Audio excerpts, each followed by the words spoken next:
BJP MP CM Ramesh భారీ కుంభకోణం వెలుగులోకి వచ్చింది. ఎంపీ సీఎం రమేష్పై forgery case. BJP MP CM రమేష్పై హెచ్వైడీ జూబ్లీహిల్స్ పోలీస్ స్టేషన్లో హైదరాబాద్ ఫోర్జరీ కేసు నమోదైంది. పీసీఈలనే ఉమ్మడి భాగస్వామ్య సంస్థలో ఫోర్జరీ చేసి ఆయన 450 కోట్ల రూపాయలు కొట్టేశారని ఆరోపిస్తూ సినీనటుడు వేణు పోలీసులకు ఫిర్యాదు చేశారు. రూ.75 లక్షలకు పైబడిన అమౌంట్కు సంబంధించిన కేసు కావడంతో దాన్ని పోలీసులు సీసీఎస్కు బదిలీ చేశారు. రమేష్ ఇప్పటికే రూ.1000 కోట్ల 450 కోట్ల కుంభకోణానికి పాల్పడ్డారని వేణు తరఫున హాజరైన కావూరి భాస్కర్రావు ఆరోపించారు. దీంతో బీజేపీ పార్టీ ఏ చర్యలు తీసుకుంటుంది ఉత్కంఠ నెలకొంది.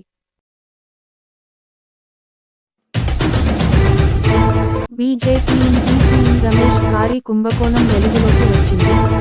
ఎంపీ సీఎం రమేష్పై forgery case. BJP MP CM రమేష్పై హెచ్వైడీ జూబ్లీహిల్స్ పోలీస్ స్టేషన్లో హైదరాబాద్ ఫోర్జరీ కేసు నమోదైంది.